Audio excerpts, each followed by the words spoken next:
Superman has been an American institution. Only his style has varied slightly. Even before the TV series and movies, there were Superman cartoons. Nancy Solomon visited the stranger from Krypton and his cronies, and here is her report. Up in the sky, look! It's a bird! It's a plane! It's Superman! You say the stranger from the planet Krypton looked a little dated zooming across your screen? Well, he should. This cartoon is one of a series produced in the 40s and right here in Miami at what was then the Paramount-run Famous Studio. And this bearded gentleman actually wrote those now famous words. Most often is the faster than a speeding bullet. Faster than a speeding bullet! More powerful than a locomotive. More powerful than a locomotive! Able to leap tall buildings with a single bound. This amazing stranger from the planet Krypton, the Man of Steel, Superman. He's not made of metal, but J. Morton's words have endured a good 38 years. Morton wrote more than a dozen Superman cartoons for Paramount, which ran in movie theaters across the country. All had titillating titles: Underground World, Destruction Incorporated, Jungle Drums, and Morton's favorite, The Mummy Strikes. This is the actual script. Now browned by age with bits and pieces of dialogue barely pasted on. But some of the same words are found on each of Morton's scripts. Possessing phenomenal strength, this valiant defender of truth and justice walks among us. Disguised as a mild-mannered newspaper reporter, Clark Kent. Did that come after tearing your hair out of just a short, catchy phrase? I was bald long before that. Morton not only created the plot and wrote the characters' dialogue, but described the action in detail for the animators to illustrate. I dreamt these plots, and I dreamt them in full color, and almost scene by scene. Of course, we start with a situation or a crisis that is about to develop and the development of that crisis. The cartoons run between 8 and 12 minutes, so Morton had to get to the crisis quickly. For example, in The Mummy Strikes, Morton's plot is based on King Tut. In the dimly lit room of the Metropolis Museum, the boy king, King Tush, and his guards are on display. The museum's assistant director goes into the eerie room to find her boss, but instead... Dr. Jordan! Dr. Jordan!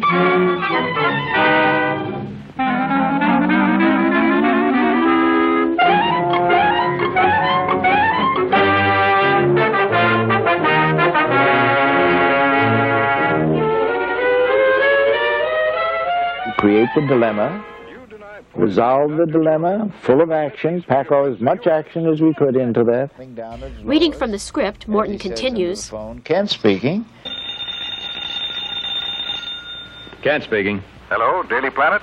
This is Dr. Wilson of the Egyptian Museum. I've just uncovered something that may free Miss Hogan. Clark reacts momentarily and then fumbles for words. Yes, Doctor. I've been feeling much better lately, but I'll be right over. I'll see you later, Lois. Doctor's orders. He departs as Lois looks after him quizzically. Close-up of Lois's face as a knowing expression spreads over it. Doctor, my eye. Although he didn't create the Superman characters, that was the work of Jerry Siegel and Jerome Shuster in 1938, Morton grew fond of the caped hero and his friends. Reporter Lois Lane, he brags, is gutsy. She's the kind of woman who could be burning at the stake, but still has the nerve to blurt. Oh, cut the comic opera stuff.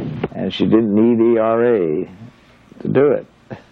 What about Clark Kent and his alter ego? Was the former really such a mild-mannered reporter? Clark was timid. Superman was courageous. Was a lion. Anything. Lucky Lois. Always gets her story. And luckily, she lives to write it. Thanks to Superman.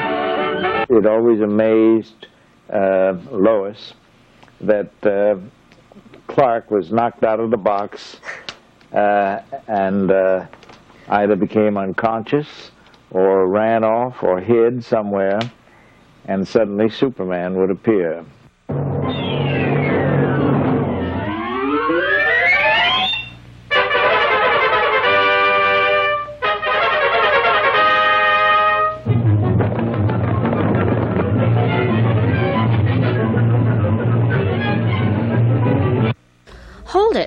Where did Superman shed his Clark Kent disguise? No telephone booths in sight.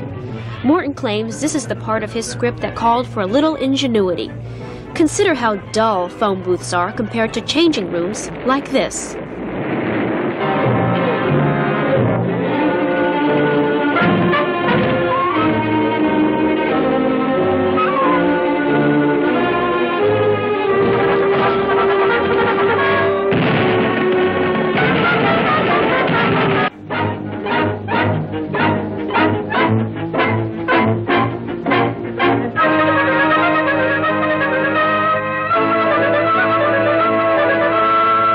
Notice how discreet Superman is about disrobing. Well, that was Morton's doing.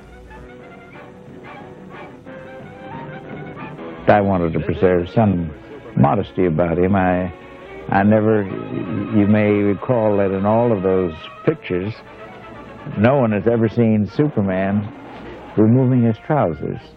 J. Morton and trousers. The relationship is a lengthy one. Here he is with his own pair being abused in the original R-Gang comedy series made in 1921. Morton grew up in Hollywood, California, and got his big break when he and his friends were warring with gushy apricots. Director D.W. Griffith just happened by.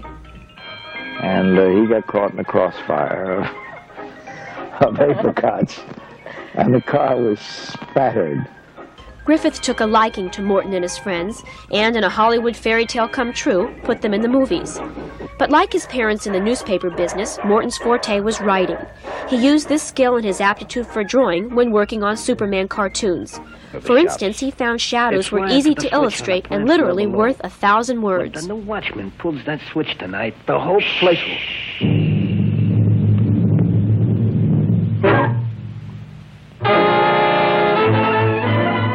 Get that girl.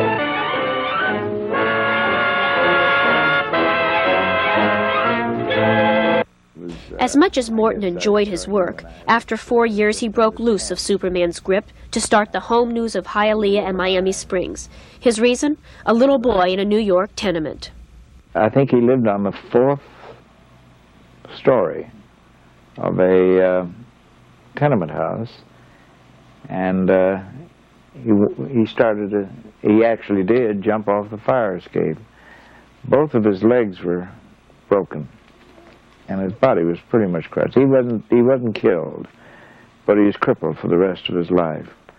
And, Morton could no longer write Superman, yet he's always reminded of the millions he helped entertain. And his scripts weren't just for children. Jane Hogan set free. This is one time I've scooped you, Lois. Yes, lucky for you, I was hurt. Incidentally, who told you I was at the museum? My mummy done told me. Next month, when your eyes are glued to the new multi-million-dollar Superman movie, think about J. Morton and some of the opening lines he threw away.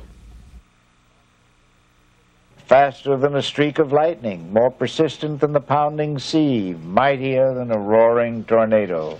Superman. Wouldn't Lois have caught on by now that Clark Kent was really Superman? I suspect that she had her suspicions. Well, Pop, Superman put an end to their little act, and this puts an end to yours, Clark.